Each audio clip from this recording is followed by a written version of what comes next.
Hello friends, good morning. आप ये देख रहे होंगे कि पिछले कुछ समय से, इनफैक्ट ये कहें कि लगभग 7-8 महीने से बहुत सारी समस्याएं पूरे भारत में चल रही हैं। ऐसी समस्याएं जो देश की आंतरिक सुरक्षा, अर्थव्यवस्था, राष्ट्रीय सुरक्षा, सभी दृष्टिकोणों से चारों तरफ से देश में परेशानियां ही परेशानियों चल रही हैं। तो ऐसी स्थिति में यह समझना बहुत आवश्यक है कि आखिर ये सारी परेशानियां क्यों चल रही हैं, क्या कारण है। चारों तरफ से कभी धार्मिक आधार पर देख रहे हैं, कभी आप जेएनयू में मूवमेंट हो रहा है, कभी एनआरसी को लेकर के, कभी सीए को लेकर के, कभी एनपीआर को लेकर के, तो कभी एसआईआर को लेकर के, कभी यूएस टैरिफ बढ़ाता है, कभी यूएस जियोपॉलिटिक्स को लेकर के भारत को परेशान करने का प्रयास करता है। ये सारी परिस्थितियों का कोई एक कारण है क्या? बिल्कुल ऐसा नहीं है कि ये आकस्मिक तौर पर हो रही हैं। ये सारी की सारी परिस्थितियां कुछ प्लान्ड वे में चल रही हैं। इनका कोई ना कोई ऐसी स्थिति जरूर है जो प्लान्ड है। ऐसी स्थिति में मैंने एक टॉपिक तैयार किया जिसमें यह नाम दिया गया बिना युद्ध भारत पर हमला। इसे मीडिया जगत में अगर आप देखेंगे तो ऑपरेशन 37 के तौर पर जाना जा रहा है। यह आपका ऑपरेशन 37 की चर्चाएं खूब चल रही हैं।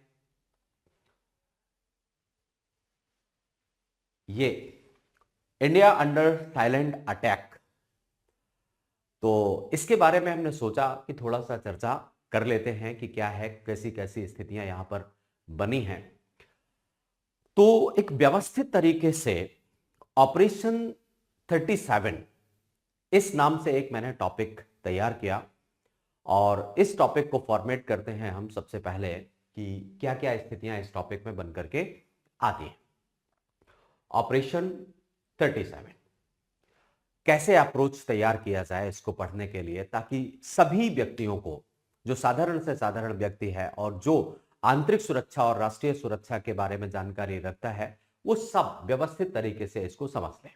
तो सबसे पहले हम फॉर्मेट करते हैं ऑपरेशन 37 क्या है, इसके बारे में चर्चा करेंगे। ऑपरेशन 37 के कंसेप्चुअल फ्रेमवर्क क्या है, मतलब इसके कौन कौन से कॉन्सेप्ट हैं, कौन कौन से कंपोनेंट्स हैं जिनके आधार पर यह चलाया जा रहा है।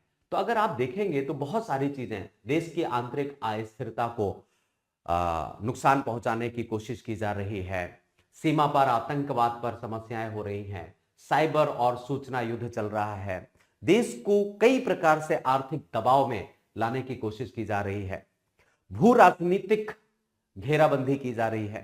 तो ये सारे के सारे कंपोनेंट्स आजकल आपको दिखाई दे रहे होंगे जो देश की राष्ट्रीय सुरक्षा और आंतरिक सुरक्षा को क्षति पहुंचाने का काम कर रहे हैं। अब बात आती है कि भारत आज इन खतरों से क्यों जूझ रहा है। कोई ना कोई कारण तो होगा कि बड़ी बड़ी शक्तियां भारत के अगेंस्ट लगी हुई हैं, क्या क्या है। तो इसमें कुछ चीजें आती हैं, जैसे भारत की अर्थव्यवस्था विगत कुछ वर्षों से, इनफैक्ट आप कहें कि लगभग 1 से 1.5 दशक से अच्छी स्थिति में चल रही है। भारत का डिप्लोमेटिक प्रोविजन भी अच्छा चल रहा है, एक प्रकार से भारत उभर रहा है। और चाणक्य ने कहा था कि जब देश उन्नति करता है तो शत्रुओं की संख्या बढ़ जाती है। हमेशा आप व्यक्तिगत जीवन में भी ऐसा देखते होंगे, जब आप ग्रोथ करेंगे तो बाधाएं बहुत ज्यादा आएंगी। स्वाभाविक सी बात है कि देश भी जब ग्रोथ करेगा तो बाधाएं आएंगी, और वो बाधाएं न केवल कुछ राष्ट्रों के द्वारा उत्पन्न होंगी बल्कि पूरा विश्व उन बाधाओं को क्रिएट करने के लिए काम करेगा। महाशक्तियां, विश्व शक्तियां भी इस तरीके की बाधाएं उत्पन्न करेंगे। एक समय तक ये बाधाएं आती हैं, इसके बाद वही बाधाएं सहयोगी के तौर पर बन जाती हैं। जैसे अगर आप चाइना देखें तो वो एक ग्रोथ स्टेट को पार कर चुका है। ऐसी स्थिति में उसका विश्व का कोई भी शक्ति बहुत ज्यादा कुछ बिगाड़ नहीं पाएगा। जब तक आप एक यंग स्टेट के तौर पर रहते हैं, एक युवा राज्य के तौर पर रहते हैं, तो दुनिया की शक्तियां आपको परास्त करने का प्रयास करती हैं। तो भारत का उभार एक बड़ा कारण है। जिस पर हम लोग चर्चा करेंगे। दूसरी बात, युद्ध का स्वरूप भी बदल रहा है आज के परिप्रेक्ष्य में। एक मल्टी डायमेंशनल वॉर की स्थिति बन रही है। देश के अंदर विविधता चूंकि विद्यमान है, ऐसी स्थिति में कई शक्तियां ऐसी हैं जो देश को अंदर से तोड़ने का प्रयास करें। अब बात आती है कि इस तरीके की कारण से देश को नुकसान पहुंचाने का प्रयास किया जा रहा है, तो फिर ऑपरेशन 37 से बचने के लिए भारत की क्या रणनीति है और भारत किन कदमों को उठा रहा है, इस पर भी हम लोग चर्चा करेंगे। इसके बाद जो रणनीति भारत ने बनाई है, उस रणनीति को संचालित करने में कौन कौन सी बाधाएं उत्पन्न हो रही हैं, उन बाधाओं के बारे में भी हमें चर्चा करनी होगी। तो एक एक करके हम लोग बात करते हैं। सबसे पहला विषय हमारा यही है कि पहले हम उसको समझें कि आखिर ये ऑपरेशन 37 है क्या, किस तरीके की स्थितियों को पैदा करता है। ऑपरेशन 37 बेसिकली कोई आधिकारिक या किसी भी प्रकार का सैन्य या सरकारी ऑपरेशन नहीं है। यह शब्द रणनीतिक विश्लेषण के दृष्टिकोण से प्रयोग किया जाता है और सुरक्षा हलकों में एक कोड नेम की तरह यूज होता है। यहां तक कि भारत के खिलाफ जो भी ये स्थितियां चल रही हैं, उसको आप multi dimensional hybrid war strategy भी कह सकते हैं। तो कुल मिलाकर के ये जो ऑपरेशन 37 है, आप ये कह सकते हैं कि भारत को सीधे युद्ध की बजाय अंदर से अस्थिर करने का एक समन्वित प्रयास है। ऑपरेशन 37 द्वारा भारत के विरुद्ध जो रणनीतियां चल रही हैं, वो महज एक पारंपरिक युद्ध जैसी नहीं है, बल्कि पारंपरिक युद्ध से हट करके हाइब्रिड और बहुस्तरीय खतरों के प्रतीक के तौर पर इसे देखा जाना चाहिए। एक प्रकार से कहा जाए तो इसका असली लक्ष्य सिर्फ सीमाओं को आघात पहुंचाना नहीं, बल्कि भारत की सामाजिक एकता और रणनीतिक आत्मविश्वास को चोट पहुंचाना है। तो इस तरीके से यह ऑपरेशन 37 काम करता है। अब बात करते हैं कि ऑपरेशन 37 में बड़ी बड़ी शक्तियां भी हमारे विरुद्ध काम कर रही हैं। वो बड़ी शक्तियां क्यों आ रही हैं? विगत कुछ महीनों से आप देख रहे होंगे, जब से ऑपरेशन सिंदूर हुआ और उसके बाद से आप देख रहे होंगे कि यूनाइटेड स्टेट ऑफ अमेरिका किस तरीके से भारत के पीछे हाथ पैर धो करके पड़ा हुआ है। जो ये ऑपरेशन 37 भारत के विरुद्ध चलाया जा रहा है, ये इस प्रकार का एक युद्ध है, एक इस प्रकार का छद्म युद्ध है जो देश को राजनीतिक, सूचना और समाज अर्थव्यवस्था सभी प्रकार से क्षति पहुंचाने का प्रयास कर रहा है। इसमें साइबर स्पेस के जरिए भी प्रयास किया जाता है। अब ये जो मॉडल तैयार किया गया है, एक बुद्धिजीवी हैं मार्क वेगर, उन्होंने कहा था कि आज हाइब्रिड वॉरफेयर हाइड्रा की स्थिति से दुनिया के बहुत सारे देश जूझ रहे हैं। हाइब्रिड वॉरफेयर हाइड्रा, अब ये हाइड्रा तो आप जानते होंगे, हाइड्रा बेसिकली एक ऐसी प्रकृति होती है जिसमें कई सिर होते हैं और एक को काटो तो दूसरा हमला करता है। जैसे कि आप रावण को देखते थे, रावण का एक सर काटा जाता था तो फिर से उग आता था, 10 सिर उसके थे। हाइड्रा एक ऐसा जलजीव टाइप का है और उसी तरीके से, हालांकि मैंने जो इमेज दिखाई है आप महसूस कर रहे होंगे, कभी जियोपॉलिटिक्स के दृष्टिकोण से, कभी टैरिफ को लेकर के, कभी भारत अगर ईरान से पेट्रोलियम ले रहा है तो उसको दबाव बनाना, भारत अगर चाबहार बंदरगाह से व्यापार करता है तो वहां पर प्रतिबंध लगाना। तो ये सारी चीजें एक एक करके उभर करके सामने आ रही हैं। इसलिए इसे नाम दिया जाना चाहिए हाइब्रिड वॉरफेयर हाइड्रा। तो इस तरीके से आपने ऑपरेशन 37 का आशय समझ लिया कि यह एक प्रकार का छद्म युद्ध है की प्रकृति है और इसे मार्क वेगर ने हाइब्रिड हाइड्रा कहा है। अब बात करते हैं कि ऑपरेशन 37 के मुख्य कंपोनेंट्स क्या हैं, कौन कौन से कंपोनेंट्स इसके अंतर्गत आते हैं और किस तरीके से भारत को क्षति पहुंचाने का प्रयास किया जा रहा है। वैसे तो बहुत सारे कंपोनेंट्स हैं, जैसे आप hostile state, non state actors, ये सब तरीके से इंटेलिजेंस के माध्यम से, डिप्लोमेटिक माध्यम से, अगर हम इनको साधारण शब्दों में देखें तो आप ये देख रहे होंगे कि किस तरीके से ये सारे के सारे डायमेंशन इंडिया को टारगेट कर रहे हैं। इनमें साइबर सूचना युद्ध है, आंतरिक अस्थिरता, सीमा पार आतंकवाद है, रक्षा दबाव, आर्थिक दबाव, ऊर्जा संबंधी दबाव, संगठित अपराध, डिप्लोमेटिक, भू राजनीतिक घेराबंदी, ये सारी की सारी चीजें इसमें देखी जा रही। तो अगर आप एक एक करके इनको देखें, सबसे पहले अगर हम चर्चा करें साइबर और सूचना युद्ध के बारे में, तो ये एक सबसे महत्वपूर्ण टॉपिक है। साइबर और सूचना युद्ध के लिए एक नया और गंभीर खतरे के तौर पर इसे देखा जाता है। यहां तक कि आपने देखा होगा कि चाइना, पाकिस्तान, कई बार यूएसए के माध्यम से भारत के सरकारी संस्थानों, बैंकिंग प्रणालियों, ऊर्जा ग्रिड और चुनावी प्रक्रियाओं को निशाना बनाया जाता है। यहां पर इन संस्थानों में साइबर अटैक किए जाते हैं, जिससे देश की राष्ट्रीय सुरक्षा को नुकसान पहुंचता है। सरकारी डेटा, बैंकिंग, इन सब में आजकल तो ट्रोल फॉर्म्स बन गए हैं, एआई जनरेटेड कंटेंट से काम किया जा रहा है। तो ये सारी की सारी स्थितियां आज आप देख रहे होंगे कि इंटेलिजेंस, इंफॉर्मेशन और साइबर वॉर के तौर पर प्रयोग की जा रही हैं। यहां पर जासूसी की जाती है, बहुत सारे ऐसे एजेंट हैं जानकारी चुराने का काम करते हैं। इनमें से सबसे खतरनाक स्थिति आजकल है वो है इंफॉर्मेशन। भारत में फेक न्यूज का एक पूरा का पूरा प्रोपेगेंडा चलाया जाता है और फेक न्यूज को लेकर के ऐसी ऐसी स्थितियां बनाई जाती हैं। जैसे अभी कुछ दिनों पहले आपने फेक न्यूज को लेकर के एक प्रोपेगेंडा देखा था, जो CSOH की रिपोर्ट देखी थी। अमेरिका के वॉशिंगटन में एक संस्थान है, Center for Study of Organization hate.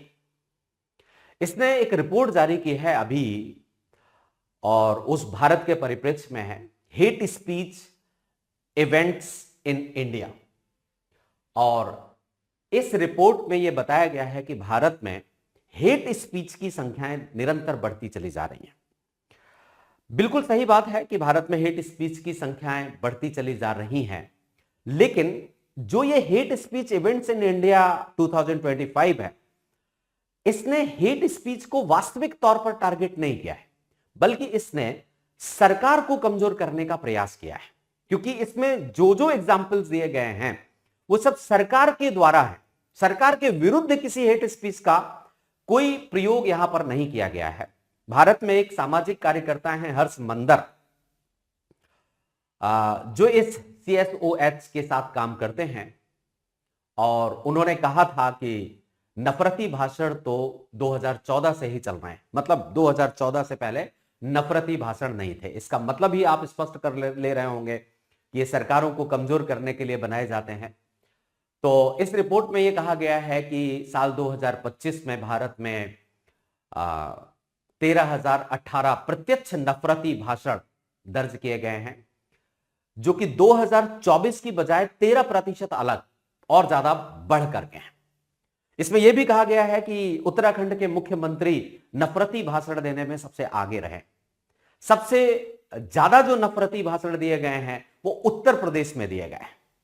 तो इस तरीके से एक पर्टिकुलर गवर्निंग बॉडीज को टारगेट करना, ये इस संस्था का, इसे आप समझ रहे होंगे कि Center for Study of Organization Hate, CSOH, क्या चाहता है। हां, अगर इसमें ऐसे उदाहरण कुछ आए होते कि जो अन्य अन्य लोगों ने किसी तरीके का प्रयोग किया है, तो आप कहते कि हां रिपोर्ट ठीक है, लेकिन एक टारगेट किया गया है। तो आजकल साइबर और सूचना युद्ध एक बहुत बड़ी समस्या उत्पन्न कर रहा है और इससे भारत को कमजोर करने का प्रयास किया जा रहा है। अब बात आती है कि इसका दूसरा घटक क्या है, वो है देश के अंदर आंतरिक अस्थिरता को पैदा करना। और आप यहां पर देख रहे होंगे कि चारों तरफ से भारत के ऊपर एक प्रकार से मार पड़ रही है। सामाजिक, आर्थिक, राजनीतिक, सांस्कृतिक सभी दृष्टिकोणों से आंतरिक अस्थिरता के तहत आज धर्म, जाति, क्षेत्र, भाषा, इन सभी के आधार पर काम किया जा रहा है। इनफैक्ट यहां पर कि भारत में एक सोशल और कल्चरल पोलराइजेशन का उद्देश्य लेकर के काम किया जा रहा है। सोशल मीडिया, फेक न्यूज, भ्रामक तरीके का नैरेटिव तैयार करना, उसके माध्यम से भारत की लोकतांत्रिक संस्थाओं के प्रति लोगों के अंदर अविश्वास पैदा करना, ये सारी चीजें देश की आंतरिक व्यवस्था को अस्थिर करने का प्रयास करती है। तो आप अगर यहां पर आंतरिक अस्थिरता में देखते होंगे, नजर रखते होंगे भारतीय समाज में, तो ऐसा कोई डायमेंशन आपको नजर नहीं आता होगा जिसको लेकर के समस्याएं नहीं उत्पन्न होती हैं। चाहे वो जाति हो, धर्म हो, क्षेत्र, भाषा, ये नैरेटिव क्रिएट करने का प्रयास किया जाता है और इसमें सोशल मीडिया के माध्यम से अफवाहें उठाई जाती हैं। अर्बन नक्सलिज्म को आजकल बढ़ावा देने का प्रयास किया जा रहा है, जिसको आप विचारधारात्मक नेटवर्क के माध्यम से काम करते हैं। तो कुल मिलाकर के इस क्षेत्र में डिवीजन इन सोसाइटी इनका टारगेट है।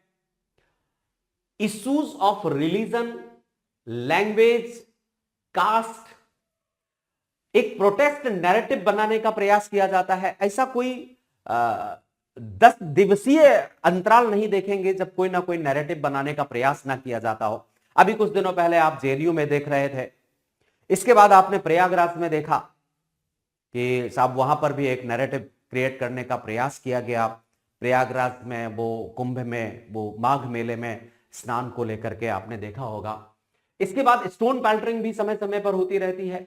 रिलीजियस फ्रेंजाई करने का प्रयास किया जाता है। नॉर्थ ईस्ट में अनेकों बार एथनिक कॉन्फ्लिक्ट दिखाई देते हैं। तो ये सारी की सारी स्थितियां आप देख रहे होंगे कि भारत को आंतरिक दृष्टिकोण से कमजोर करने का प्रयास करती है। अब आगे एक और डायमेंशन देखते हैं, वो है सीमा पार आतंकवाद। विगत कुछ वर्षों से आप देख रहे होंगे कि सीमा पार आतंकवाद की स्थिति निरंतर बढ़ती जा रही।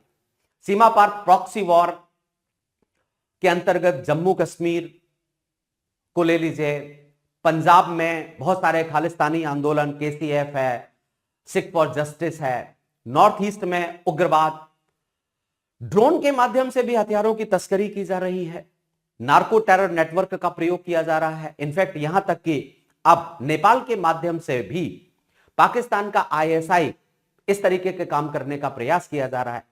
तो यहां पर सीमा पार आतंकवाद को लेकर के ये बड़ी बड़ी स्थितियां बन रही हैं। पाकिस्तान के द्वारा काम किया जाना, बॉर्डर्स में काम करना, तस्करी की स्थिति बनाना, ड्रोन्स के माध्यम से हमले करना, ये सब स्थितियां हैं। और यहां पर विशेषकर फोकस करेंगे तो आईएसआई स्पॉन्सर्ड टेररिस्ट एक्टिव हैं। ये एक ऐसे काम कर रहे हैं जो ऑर्गेनाइज्ड वे में काम कर रहे हैं। कई बार ऐसा होता है कि लो इंटेंसिटी कॉन्फ्लिक्ट पैदा किए जाते हैं। लो इंटेंसिटी कॉन्फ्लिक्ट का मतलब होता है कभी युद्ध को कम करना, कभी युद्ध को बढ़ाना, छोटे छोटे युद्धों को बढ़ाना। ड्रोन्स है, स्मगलिंग्स है, एक तरीके से नार्को टेररिस्ट की स्थितियों को पैदा किया जाता है। तो ये सब चीजें सीमा पार आतंकवाद के दायरे में आती हैं। अब बात आती है कि इसका एक नया हिंदुस्तान में एक डिफेंस प्रेशर बनाने का भी प्रयास किया जा रहा है। यह रक्षा दबाव का मतलब हुआ कि चारों तरफ से भारत को रक्षा के दृष्टिकोण से घेरा जाए। यह आप इमेज एक तरीके से देख रहे होंगे कि चारों तरफ से भारत को घेरने का प्रयास किया जाता है। इसमें ऐसा इसलिए किया जा रहा है क्योंकि लंबे समय से भारत में सैन्य गतिविधियां ठीक ढंग से संचालित नहीं होती रही। इनफैक्ट यहां तक कि 2012 से पहले हमने नॉर्थ बॉर्डर पर, चाइना बॉर्डर पर रक्षा क्षेत्र में कोई इंफ्रास्ट्रक्चर भी डेवलप नहीं किया। तो आज हमारी सेनाएं ऑलमोस्ट पारंपरिक हैं।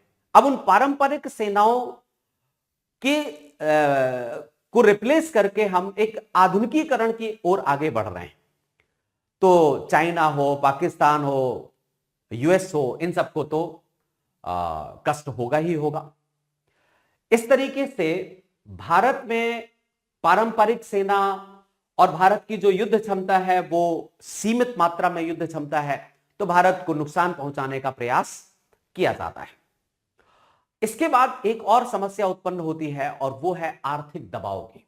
आर्थिक दबाव में अगर हम देखें तो भारत को नुकसान पहुंचाने, निवेश, भारत की सप्लाई चेन, इसको क्षति पहुंचाना, FDI, rating, human right narrative against करना, इसके बाद विश्व में एक आर्थिक प्रतिबंध को तैयार करना, ये सारी की सारी चीजें, यहां तक कि ये मनुष्य जो आप देख रहे हैं, इन्होंने इंडियन इकोनॉमी को एक नैरेटिव सेट करने के माध्यम से डेड इकोनॉमी कहा कि Indian economy is dead economy.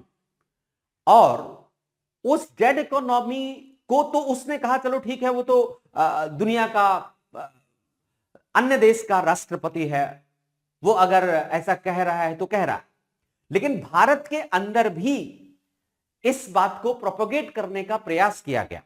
अब कोई भी व्यक्ति अपने ही देश की अर्थव्यवस्था को अगर डेड इकोनॉमी कहेगा तो दुनिया के निवेशक क्या भारत की तरफ आकर्षित होंगे? क्या इससे समस्या नहीं होगी? क्या ये नेगेटिव नैरेटिव नहीं है जो आप ये कह रहे हैं कि Indian economy is dead economy? वो कह रहा है तो चलो ठीक है, लेकिन अगर आप कह रहे हैं, आप एक स्थितियों को क्रिएट कर रहे हैं, तो इससे तो समस्याएं उत्पन्न होंगी। अगर आप आर्थिक दृष्टिकोण से देखें तो बहुत सारी समस्याएं यहां पर दिखाई दे रही हैं। हमारे पास इंफ्रास्ट्रक्चर बहुत स्ट्रांग नहीं है, अब उस पर तरक्की करने का प्रयास है, तो रेलवे है, पोर्ट्स है, इंटरनेट कम्युनिकेशन है। आर्थिक दृष्टिकोण से जो नैरेटिव बनाए जाते हैं, आप सैंक्शन, हर बात में यूएस प्रेसिडेंट कहता है हम ये सैंक्शन लगा देंगे, अगर आपने रसिया से S-400 खरीदा तो सैंक्शन लगा देंगे, आपने चाबहार बेहिस्ती टर्मिनल का प्रयोग किया तो सैंक्शन लगा देंगे, आपने अगर हमें अपने मार्केट में एग्रीकल्चर और डेयरी क्षेत्र में प्रवेश नहीं करने दिया तो सैंक्शन लगा देंगे। सैंक्शन सैंक्शन, अब ये एक प्रकार से स्थिति बन गई है। ट्रेड में बाधा उत्पन्न करना, मुद्रा और निवेश पर असर, ये सारी की सारी चीजें देश की अर्थव्यवस्था को नुकसान पहुंचाने के दृष्टिकोण से की जा रही। इसके बाद केवल आर्थिक दबाव नहीं है, बल्कि ऊर्जा क्षेत्र में भी अगर आप आए तो ऊर्जा क्षेत्र में भी भारत को दबाव बनाने का प्रयास किया जा रहा है। ऊर्जा क्षेत्र में ये सारी की सारी स्थितियां हैं और यहां पर भी दुनिया के अपने आप को बॉस समझने वाले व्यक्ति भारतीय ऊर्जा के दृष्टिकोण से क्षति पहुंचाने का प्रयास कर रहे हैं। अगर भाई हमको रसिया से सस्ता पेट्रोल मिल रहा है तो हम क्यों ना खरीदें? अगर हम ईरान से अपना पेट्रोलियम मंगा रहे हैं, अगर हम अफ्रीका से मंगवा रहे हैं, अगर हम वेनेजुएला से मंगवा रहे हैं, तो आपको कौन सा कष्ट हो रहा है? लेकिन ये महोदय ये सोच रहे हैं कि जैसा हम कहें वैसे ही दुनिया चले। अब ऐसी स्थिति में ऊर्जा के संबंध में भी आप दबाव देख रहे हैं। तेल, गैस और बिजली की सप्लाई को लेकर के, सप्लाई को रोकना, महंगा करना, ये महोदय ने अभी कुछ दिनों पहले 66 ऑर्गेनाइजेशन से, जो ग्लोबल और रीजनल ऑर्गेनाइजेशन है, उनसे अपने आप को पीछे किया और उनमें से ISA जो आपका इंटरनेशनल सोलर अलायंस है, उससे भी इन्होंने अपने आप को हटा लिया। चलो ठीक है, कोई बात नहीं, हटा लो, लेकिन साथ में बोल क्या रहा है कि ऐसे संगठन इररिलेवेंट हैं, अप्रासंगिक हैं। तो अप्रासंगिक हैं अगर ऐसे संगठन, तो हमारे लिए अप्रासंगिक रहने दो ना भाई साहब। आप इनको अप्रासंगिक संगठनों से आपको क्या लेना देना है? तो इस तरीके से हमारी एनर्जी, क्योंकि स्वाभाविक सी बात है, ऊर्जा किसी भी देश की अर्थव्यवस्था का आधार होती है और इसने शुरू से ही जहां जहां से हमने पेट्रोलियम या एनर्जी या ग्रीन एनर्जी का जो भी काम करने का प्रयास किया, वो सब इसको क्षति पहुंचाने की कोशिश करता है। तो इस तरीके से आप ऊर्जा में तेल, गैस सप्लाई रोकना, इन सब क्षेत्रों में देख रहे हैं। अगला इसका जो टारगेट है दुनिया का हमारे विरुद्ध है, वो है ऑर्गेनाइज्ड क्राइम। हमारे अगेंस्ट बहुत तमाम तरीके के संगठित अपराध फैलाने के प्रयास किए जाते हैं। उस संगठित अपराध में आप देखिए कि नार्को टेररिज्म है, स्मगलिंग है, देश माफिया नेटवर्क से जूझ रहा है। तो इस तरीके से नार्को टेररिज्म में ये सारी की सारी स्थितियां शो की जा रही हैं जो भारत के विरुद्ध चल रही हैं। न केवल नार्को टेररिज्म, बल्कि आज भारत के विरुद्ध कूटनीतिक दबाव बनाने का भी प्रयास किया जा रहा है। डिप्लोमेटिक प्रेशर, लीगल प्रेशर, अंतरराष्ट्रीय स्तर पर काम किया जा रहा है। कूटनीतिक दबाव के माध्यम से भारत की वैश्विक छवि को नुकसान पहुंचाने का प्रयास किया जाता है। मानवाधिकार जैसे मुद्दों को अंतरराष्ट्रीय मंचों पर अपने राजनीतिक रोटियों को सेकने के लिए किया जाता है। वैश्विक मंचों पर भारत की छवि को नुकसान पहुंचाने का प्रयास समय समय पर आप देखते हो। भारत के लिए यह खतरा इसलिए बहुत ज्यादा बढ़ जाता है क्योंकि भारत एक उभरती वैश्विक शक्ति है, भारत एक लोकतांत्रिक व्यवस्था है, भारत एक डिजिटलाइजेशन से जुड़ा समाज है, और जहां पर सूचना को स्वतंत्रता दी जाती है, जहां पर विचार और अभिव्यक्ति की आजादी होती है, जहां के समाज में लोकतांत्रिकता होती है, वहां पर इस तरीके के दबावों का प्रभाव बड़ी तेजी से पड़ता है। लॉफेयर के बारे में आप जानते होंगे कि आक्रामकता को सही ठहराने के लिए अंतरराष्ट्रीय कानूनों में हेरफेर किया जाता है। मतलब एक manipulation international law to just aggression.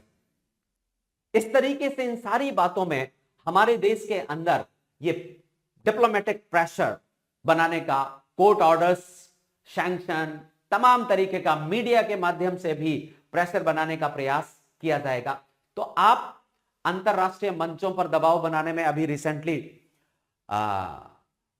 Trump साहब ने बोर्ड ऑफ पीस इनॉग्रेट किया है। हालांकि हमें निमंत्रण दिया बोर्ड ऑफ पीस के लिए, लेकिन अभी हमने कोई डिसीजन उसमें नहीं लिया है, और मुझे नहीं लगता है कि भारत सरकार इस तरीके से उसके दबाव में आकर के किसी भी प्रकार का कोई निर्णय लेगी। तो बोर्ड ऑफ पीस एक प्रकार से पूरी वैश्विक संस्थाओं को अपने अनुकूल बनाने का निर्णय है, और दुनिया के जो भी एक मिडिल पावर स्टेट हैं वो इस पर नहीं जाएंगे। कनाडा ने तो आप देख ही रहे होंगे कि स्पष्ट तौर पर इनकार कर दिया और उसने एग्रेसिवली अमेरिका के विरोध में जाने का प्रावधान किया है। डिप्लोमेटिक तरीके से भारत को आइसोलेट करने का प्रयास किया जा रहा है कि भारत एक आइसोलेट हो जाए। वो मान के चलता है कि भारत की अर्थव्यवस्था हमारे बिना नहीं चल सकती है। नैरेटिव बिल्डिंग्स हर क्षेत्र में की जा रही है। Violation of the rules based world order, आप कह रहे हैं, ये खुद साहब बोल रहे थे कि मैं उसी वैश्विक कानून को मानूंगा जो वैश्विक कानून मेरे हित में। तो फिर भाई साहब वैश्विक कानून बनाए क्यों थे? वैश्विक कानून बनाने में भी आप ही सबसे आगे थे। जो वैश्विक कानून बनाए आपने, जब आपका हित था तो आप उनको मानने के लिए तैयार थे, लेकिन जब आपका हित पोषित नहीं हो रहा है, आज आपके लिए वो वैश्विक कानून बाधा उत्पन्न हो रहे हैं, तो आप कह रहे हैं कि नहीं ठीक है, वो हमारे लिए नहीं है। आपने अंतरराष्ट्रीय कानूनों का दुरुपयोग किया, इंटरनेशनल केसेस का दुरुपयोग किया, ह्यूमन राइट्स का दुरुपयोग किया, तो 66 ऑर्गेनाइजेशन से इसने अपने आप को विड्रॉल कर लिया है। तो एक प्रकार से इन सभी माध्यमों से भारत के ऊपर कूटनीतिक दबाव बनाने का प्रयास किया जाता है।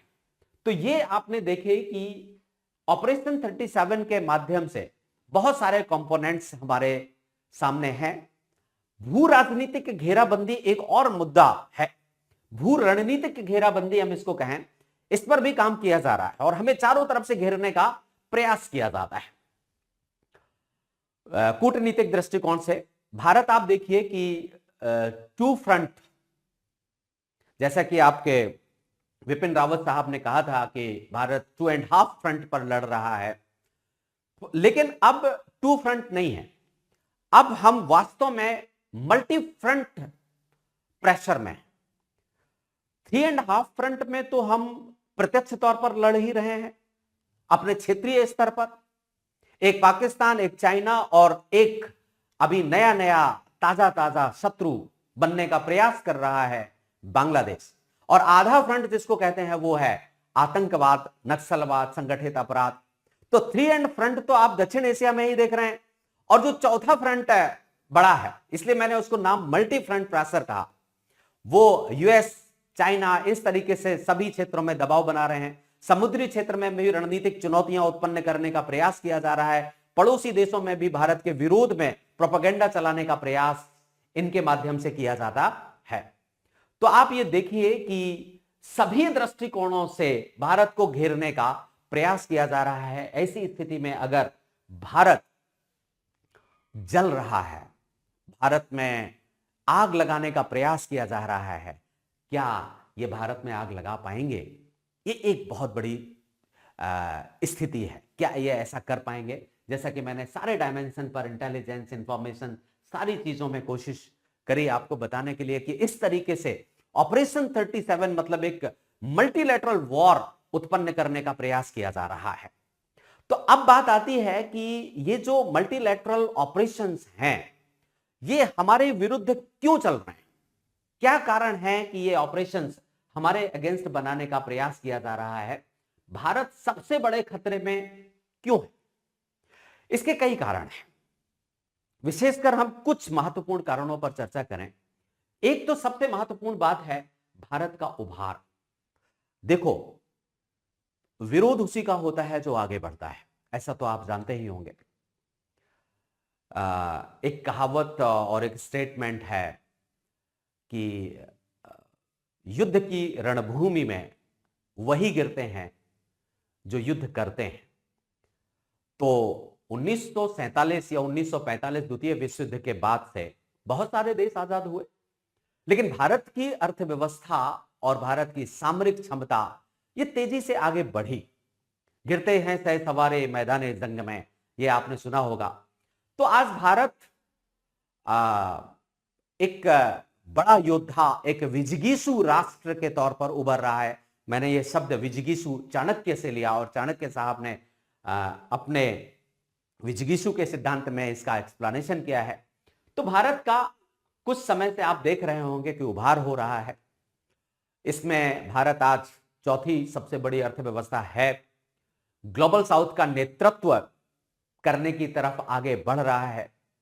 भारत कुछ बड़े बड़े ऑर्गेनाइजेशन का सदस्य भी बन चुका है, जिसमें आप MTCR है, ऑस्ट्रेलिया ग्रुप है, वॉसेनर अरेंजमेंट है, G20, क्वाड, I2, U2, इन सब पहलों में भारत की केंद्रीय भूमिका है। तो स्वाभाविक स्तर पर हम देखें तो जहां पहले हमें एक निम्न स्तर का राज्य था, अब हम आगे तेजी से आगे बढ़ रहे हैं। तो जितनी तेजी से आगे बढ़ेंगे उतना ही हमारे शत्रु बढ़ेंगे। तो एक तरीके से आप लोग उत्साही रहिए कि जितना शत्रु बढ़ेंगे उतना ही हमें आगे बढ़ने का मौका भी मिलेगा। दूसरा कारण हम देखते हैं कि आजकल युद्ध का स्वरूप बदल चुका है। युद्ध का स्वरूप बदल चुका है और हम उतनी तेजी से उस स्वरूप से निपटने में सक्षम अभी नहीं है। हालांकि हम तेजी से आगे बढ़ रहे हैं, जैसा कि आपने देखा भी कि हम हर फ्रंट में काम कर रहे हैं और हमने डिफेंस सेक्टर में भी मॉडर्नाइजेशन को किया है। तो युद्ध का जो स्वरूप बदला है उसमें अब फ्रंट पर सेना सीमाओं पर लड़े ऐसा कोई आवश्यक नहीं। अब तरीके से नैरेटिव सेट किए जाते हैं। अब लड़ाइयां दिमाग की हैं, माइंड गेम चल रहा है। अब लड़ाइयां साइबर की हैं, डेटा की हैं, सोशल चेंजेस को अपने अनुकूल बनाने की हैं। और चूंकि युद्ध का जो स्वरूप बदल रहा है वो स्वरूप लोकतंत्र में सबसे ज्यादा प्रभाव डालता है और भारत का समाज वास्तविक तौर पर लोकतांत्रिक है। ऐसी स्थिति में इसकी संवेदनशीलता भारत को प्रभावित कर रही है। तीसरा, भारत को अंदर से तोड़ने के लिए रणनीतियां चल रही हैं। भारत के ऊपर सीधा हमला नहीं किया जा रहा और भारत के अंदर असंतोष, भ्रम और भय, ये तीन शब्द आप ध्यान रखिए। असंतोष, भ्रम और भय, इनके आधार पर काम किया जा रहा है और इसी के तरीके से नैरेटिव सेट किया जाता है। तो कई बार आप देखते होंगे कि आपको डराने का कि अरे क्या होगा साहब, यूनाइटेड स्टेट ऑफ अमेरिका अगर अपने मार्केट को हमसे दूर कर लेगा तो हमारा क्या होगा, यूनाइटेड स्टेट ऑफ अमेरिका अगर हमें चाबहार बंदरगाह का प्रयोग करने नहीं देगा तो क्या होगा, हम अगर S-400 रसिया से खरीदेंगे तो यूएस हमें दंड देगा। ये सारी चीजें भ्रम पैदा करती हैं, भय पैदा करती हैं। इससे हमें डरना वरना नहीं है। तो कुल मिलाकर के आप ये देखिए कि ये तीन तरीके से तीन कारण बड़े हैं जिस कारण से हमें नुकसान पहुंचाने का प्रयास किया जा रहा है। अब बात आती है कि हमने कंपोनेंट्स देख लिया और कारण भी देख लिया कि क्यों हमें नुकसान पहुंचाने का प्रयास किया जा रहा है। कारणों से आपको स्पष्ट हो गया होगा कि अगर यही कारण है तो हमें डरने की कोई आवश्यकता नहीं है और हम ना ही डर रहे हैं।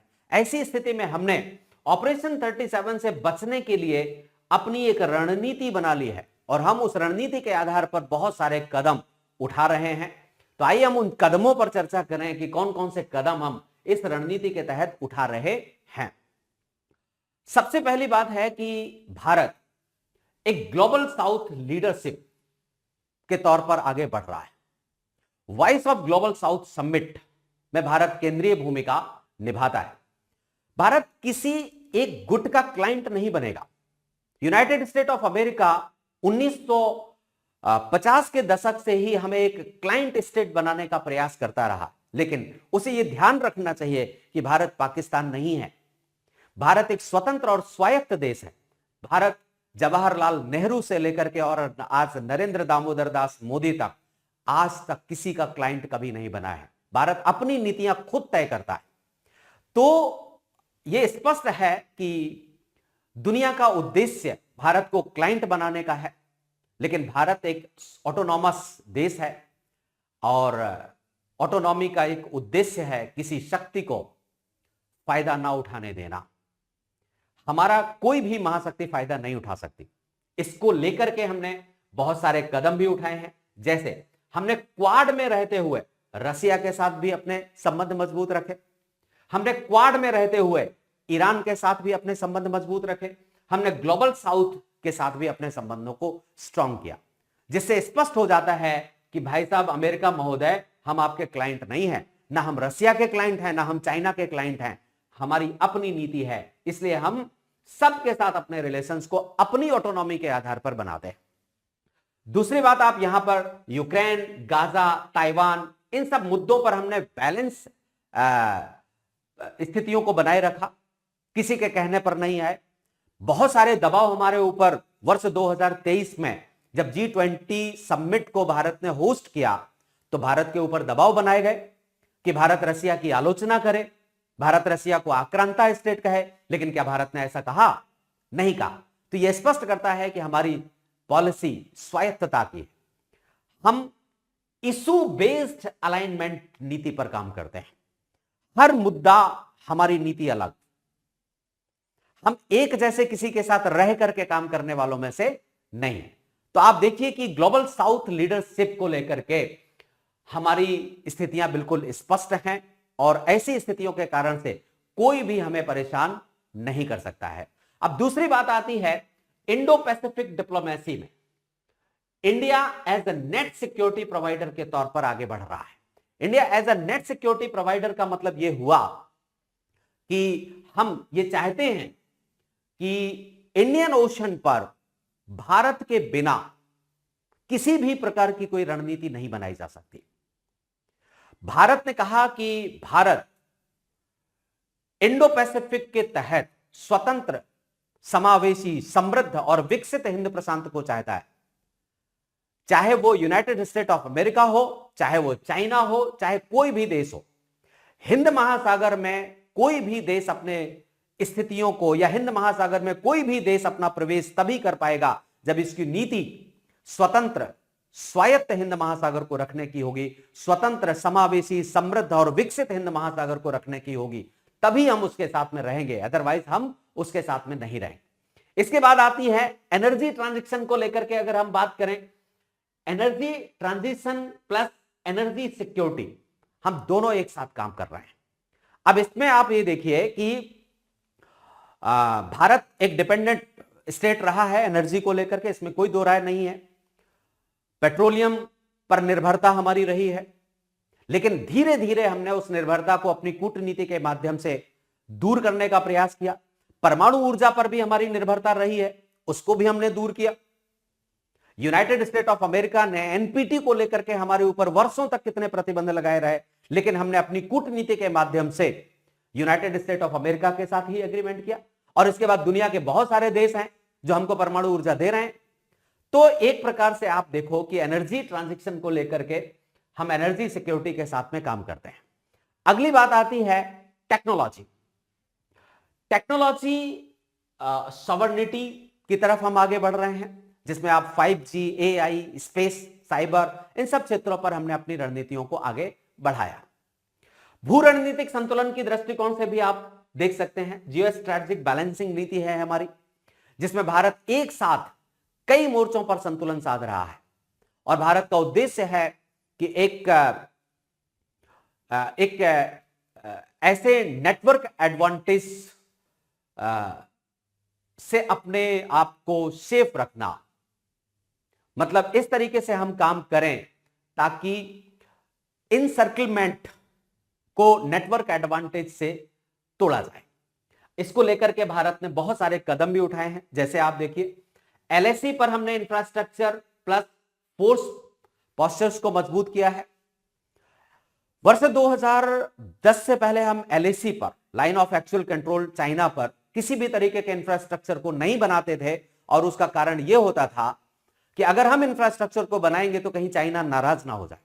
In fact A K. एंटोनी जो हमारे रक्षा मंत्री हुआ करते थे, उन्होंने इस बात को बिल्कुल असेंबली में कहा, लोकसभा में उन्होंने इस बात को कहा।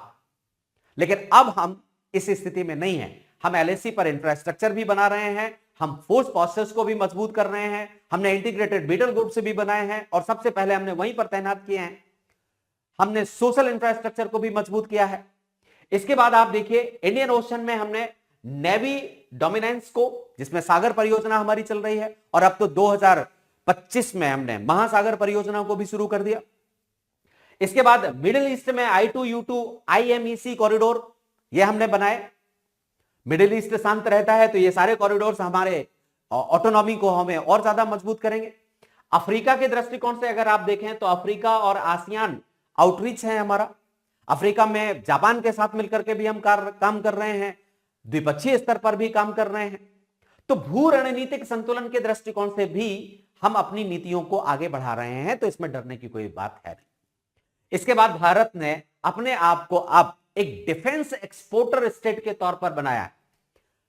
डिफेंस एक्सपोर्ट को हम एग्रेसिवली पुश कर रहे हैं, जिसमें आप देखिए कि वित्त वर्ष 2024-25 में देखें अगर, तो भारत का रक्षा क्षेत्र 23,622 करोड़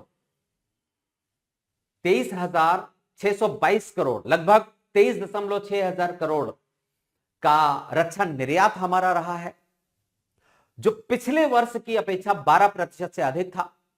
भारत अब लगभग 80 से 100 देशों को रक्षा सेवाएं और हथियार उपकरण निर्यात करता है।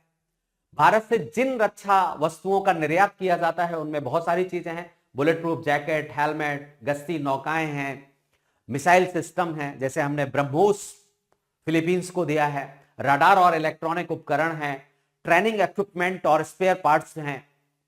फिलीपींस ने हमसे ब्रह्मोस खरीदा, और ऐसे हमारे बहुत सारे और देशों के साथ भी इस तरीके के समझौते चल रहे हैं। आर्थिक दृष्टिकोण से भले ही हमें तोड़ने का प्रयास किया जा रहा हो, लेकिन हमने एक इकोनॉमिक शील्डिंग करी है अपनी आर्थिक ढाल। जैसे आप देख रहे होंगे, अमेरिका ने कितना प्रयास नहीं किया, लेकिन क्या हम उसके दबाव में आए? हमारी अर्थव्यवस्था में क्या कोई समस्या उत्पन्न हुई? दबाव का सबसे बड़ा हथियार होता है इकोनॉमी, और अमेरिका ने हमें इकोनॉमी के आधार पर तोड़ने का प्रयास किया। भारत यहीं सबसे अधिक मजबूती से आगे बढ़ रहा है, जिसका उद्देश्य है सैंक्शन या ट्रेड प्रेशर्स को के असर को कम करना। अब इसके लिए हमने बहुत सारे काम किए हैं।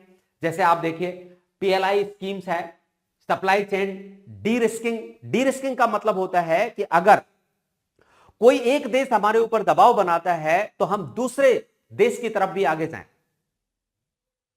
जैसे हथियार आयात को लेकर के भी हमने डी रिस्किंग किया। रसिया अगर हमारे ऊपर प्रेशर बनाता तो हम आज France, Israel, USA, Britain, Germany, इन सबसे हथियार सौदे कर रहे हैं। दूसरी बात, चाइना के साथ भी हमने डी रिस्किंग की स्थिति को अपनाया है। सेमीकंडक्टर्स है, डिफेंस मैन्युफैक्चरिंग है, यहां पर हम आत्मनिर्भरता की तरफ आगे बढ़ रहे हैं। भले ही अभी बहुत स्थिति अच्छी नहीं है, लेकिन धीरे धीरे अच्छी होगी। ऑयल इंपोर्ट्स डाइवर्सिफिकेशन हमने किया है। रसिया है, मिडिल ईस्ट है, अफ्रीका है, लैटिन अमेरिका है, उन सभी से हम ऑयल इंपोर्ट डाइवर्सिफिकेशन कर रहे हैं। INA trade settlement, de dollarisation की तरफ आगे बढ़ रहे हैं। जैसे आप रसिया के साथ हमने रुपया रूबल ट्रेड, बहुत सारे देशों के आधार पर आप व्यापार करने के लिए यूपीआई सिस्टम को आगे बढ़ा रहे हैं। तो इस क्षेत्र में भी हम इकोनॉमिक प्रेशर को कम करने के लिए काम कर रहे हैं। इसके बाद आता है हमारे ऊपर जो लॉफेयर किया जाता है, कानूनी तौर पर युद्ध करने का प्रयास किया जाता है, उसका जवाब हमने काउंटर लॉफेयर के तौर पर दिया है। भारत अब केवल डिफेंसिव नहीं है, बल्कि एक तरीके से प्रोएक्टिव लीगल पॉस्चर्स अपना रहा है, जिसका उद्देश्य है भारत को रूल ब्रेकर दिखाने की कोशिश को न्यूट्रलाइज करना। और इस उद्देश्य को लेकर के भी हमने बहुत सारे कदम बढ़ाए हैं, जैसे आप FATF है, WTO है, ICAO है, United nation security council forums है, उस पर डेटा ड्रिवन जवाब हम देते हैं। फॉरेन एनजीओज हैं, उनकी फंडिंग पर हमने FCRA टाइटनेस किया, FCRA को मजबूत किया, ताकि वो फंडिंग करके हमारे देश में आक्रोश और असंतोष पैदा करने का प्रयास ना करें। इसके बाद हमने बहुत सारे देशों के साथ एक्स्ट्राडिशन ट्रीटी, टेररिज्म से निपटने के लिए काम किए हैं। इंटरनेशनल कोर्ट्स में हमने इन सब चीजों को पुश किया है। तो आप इन सब बातों को देखिए ताकि हम एक काउंटर लॉफेयर की तरफ आगे बढ़ सकें। इसके बाद हमारे देश में आंतरिक अस्थिरता को बढ़ाने का प्रयास किया गया। उसके लिए हमने अपनी इंटरनल रेजिलियंस को बढ़ाया, आंतरिक स्थिरता, ताकि हम एक्सटर्नल प्रेशर से बच सकें।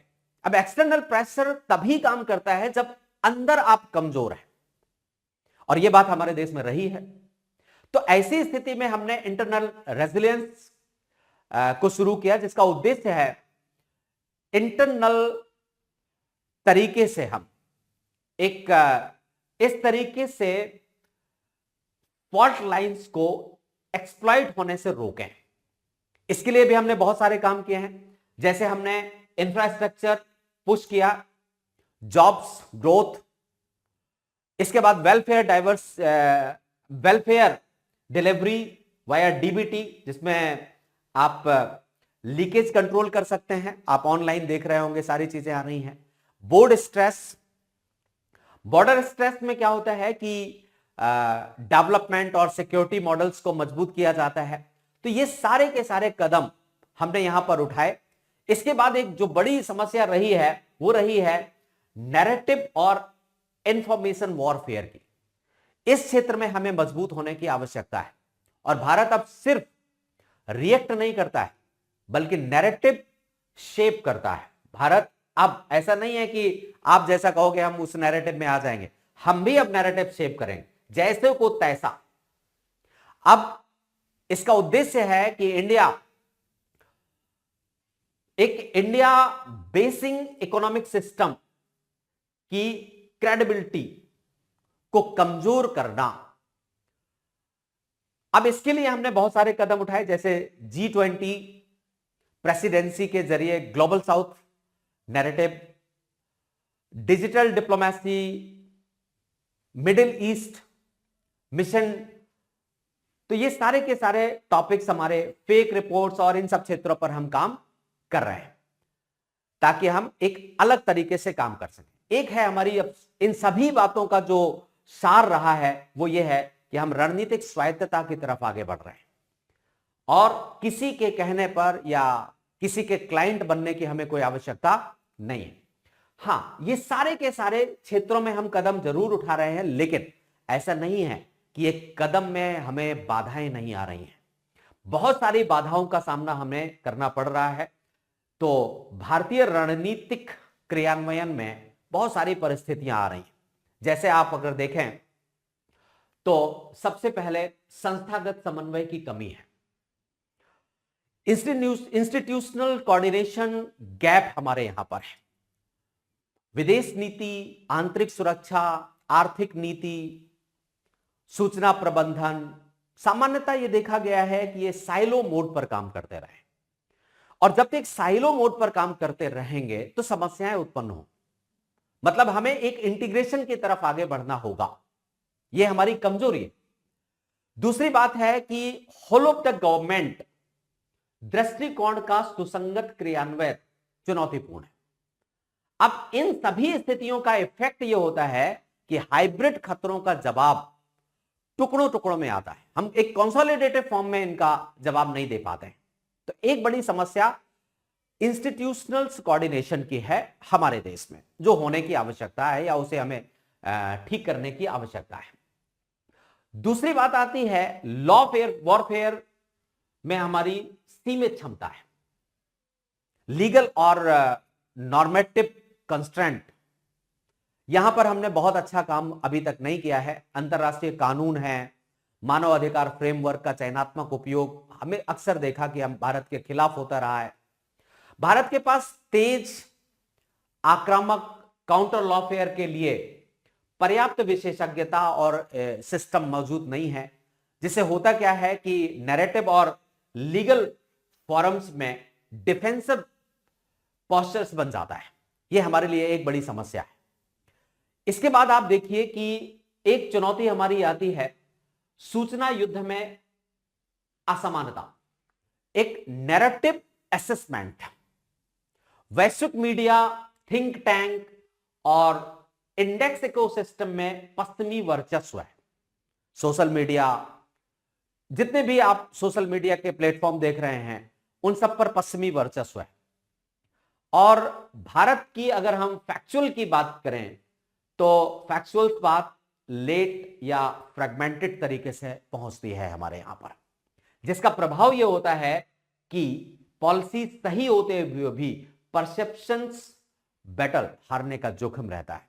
कई बार ऐसा होता है कि हमारी नीति बहुत अच्छी है, लेकिन उस नीति के विरुद्ध, नीति के समर्थन में हम एक अच्छा परसेप्शन तैयार नहीं कर पाते हैं। तो ये एक सूचना युद्ध में असमानता के दृष्टिकोण से होता है। इसके बाद आर्थिक निर्भरता के अवशेष अभी भी हैं, हमारी रेजिडुअल डिपेंडेंसीज है। अब इसमें आप देखो कि बहुत सारी समस्याएं हैं, जैसे हाई एंड टेक्नोलॉजीज की कमी है, सेमीकंडक्टर्स, फाइनेंस, शिपिंग, इंश्योरेंस, इन सब में हमारी बाहरी निर्भरता है। सप्लाई चेन को लेकर के भी, सप्लाई चेन का डाइवर्सिफिकेशन अभी बहुत ही ट्रांजिशन फेज में है।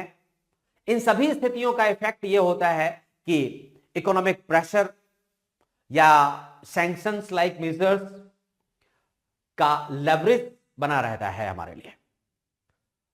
तो एक बड़ी प्रॉब्लम हमारी आर्थिक निर्भरता के अवशेष को लेकर के होती है।